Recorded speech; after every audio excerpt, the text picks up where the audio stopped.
하나님, 제가 말씀을 읽게 해주셔서 감사해요. 나의 머리로 이해하는 것이 아니라 성령님께서 도와주셔서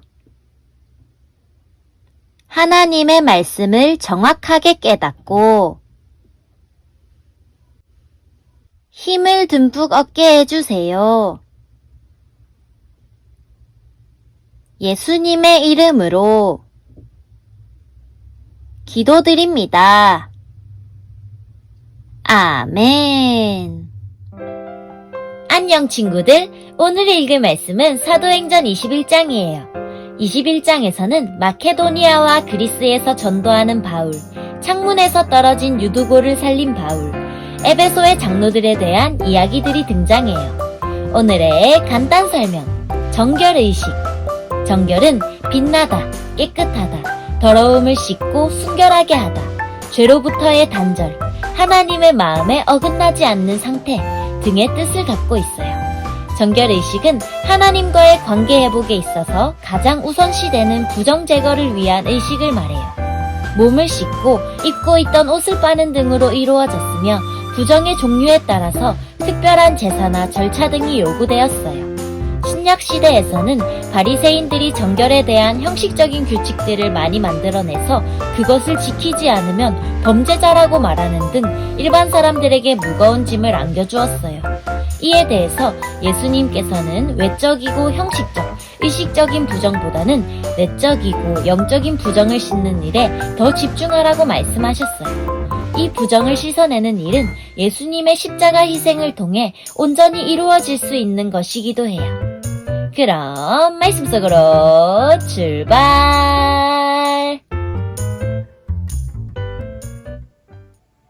우리는 그들과 작별 인사를 한 뒤에 배를 타고 곧장 고스로 갔습니다. 이튿날 우리는 로도에 들렸다가 거기서 바다라로 떠났습니다. 그곳에서 우리는 베니게로 가는 배를 만나서 그 배를 타고 떠났습니다. 키프로스 섬이 눈앞에 나타났을 때에 우리는 그 섬을 왼쪽에 두고 시리아로 가다가 두로에 배를 댔습니다. 그곳에서 배가 짐을 풀기로 되어 있었기 때문입니다. 우리는 두로에서 신자들을 만나 일주일을 그들과 함께 지냈습니다. 그들은 성령께서 알려주신 대로 바울에게 예루살렘에 가지 말라고 만류했습니다. 그러나 그들과 함께한 시간이 다 되자 우리는 그곳을 떠나 여행길에 올랐습니다. 모든 신자들이 아내와 아이들을 데리고 도시 바깥까지 나와 우리를 배웅해 주었습니다. 우리는 모두 바닷가에서 무릎을 꿇고 기도했습니다. 서로 작별 인사를 나눈 후 우리는 배에 올랐고 두로 지방의 신자들은 각자 집으로 돌아갔습니다. 우리는 두로를 출발하여 항해를 계속하여 돌레마이에 이르렀습니다. 우리는 그곳의 형제들과 인사를 하고 그들과 함께 하루를 지냈습니다. 이튿날 우리는 돌레마이를 떠나 가이사랴로 갔습니다. 그곳에서 7 집사 가운데 한 사람인 전도자 빌립의 집에 들어가 그와 함께 지냈습니다. 빌립에게는 결혼하지 않은 4딸이 있었습니다. 그들은 모두 예언하는 사람이었습니다. 우리가 여러 날 그곳에 머물고 있는 동안 아가보라는 예언자가 유대에서 내려왔습니다. 그가 우리에게 와서 바울의 허리띠를 가져다가 자기 손과 발을 묶고 말했습니다. 성령께서 예루살렘에 사는 유대인들이 이 허리띠 임자를 이와 같이 묶어서 이방인들에게 넘겨줄 것이라고 말씀하십니다. 우리는 그 말을 듣고 그곳 사람들과 함께 바울에게 예루살렘에 올라가지 말라고 간곡하게 말했습니다. 그때 바울은 이렇게 말했습니다. 어찌하여 그렇게 울면서 나의 마음을 아프게 하십니까? 나는 예루살렘에서 묶이는 것뿐만 아니라 주 예수님의 이름을 위해 죽는 것까지도 각오하고 있습니다. 바울이 우리의 권함을 받아들이려 하지 않았기 때문에 우리는 주님의 뜻대로 되기를 바랍니다. 라고만 말하고 더 이상 아무 말도 하지 않았습니다. 이렇게 여러 날이 지난 뒤 우리는 떠날 준비를 하여 예루살렘을 향해 출발했습니다. 가이사랴 출신 제자들 몇 사람도 우리와 함께 갔습니다.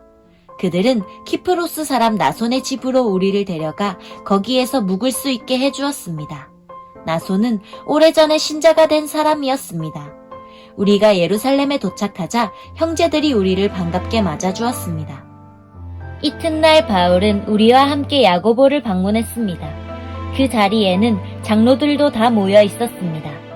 바울은 그들에게 인사를 하고 하나님께서 그의 선교로 이방인들에게 행하신 일을 낱낱이 들려주었습니다. 그들은 바울의 말을 듣고 하나님께 영광을 돌렸습니다. 그리고 바울에게 이렇게 말했습니다. 형제님, 아시겠지만 유대인 가운데 신자가 된 사람이 수만 명입니다. 그들은 모세의 율법을 지키는 일에 매우 열성입니다. 그런데 그 유대인들 사이에서는 당신이 이방인들과 어울려 사는 유대인들에게 모세의 율법에서 떠나 자녀에게 할례도 행하지 말고 유대의 관습도 지키지 말라고 가르쳤다는 소문이 돌고 있습니다. 그러니 어떻게 하면 좋겠습니까? 틀림없이 그들은 당신이 이곳에 왔다는 소식을 듣게 될 것입니다. 그러니 우리가 일러주는 대로 하십시오. 우리 중에 하나님께 서약을 한 사람이 4명 있습니다. 이 사람들을 데리고 가서 함께 정결의식을 행하십시오. 그리고 형제께서 그들의 머리를 깎는 값을 대주십시오. 그러면 그들이 그대에 대한 소문이 모두 사실이 아니고 그대도 율법을 지키며 살고 있다는 것을 알게 될 것입니다. 이방인 신자들에 대해서는 우리가 이미 그들에게 편지를 써서 우상에게 바친 음식과 피와 목 졸라 죽인 짐승의 고기를 먹지 말 것과 음란한 행동을 멀리할 것을 부탁한 적이 있습니다. 이튿날 바울은 그 사람들과 함께 정결의식을 행하였습니다. 그런 뒤에 그는 성전뜰로 가서 정결의식이 끝나는 날짜와 그날의 각 사람을 위해 예물을 바칠 날짜를 신고했습니다. 7일이 거의 끝나갈 즈음에 아시아 지역에서 온 유대인들은 바울이 성전뜰에 있는 것을 보고 무리를 충동질하여 바울을 붙잡았습니다. 그 유대인들은 이렇게 소리 질렀습니다. 이스라엘 동포 여러분, 좀 도와주십시오. 이 사람은 가는 곳마다 우리 백성과 모세의 율법과 성전을 거스르는 말로 모든 사람을 가르치는 사람입니다. 더욱이 지금은 그리스 사람들을 성전 안으로 데리고 와서 이 거룩한 곳을 더럽혀 놓았습니다.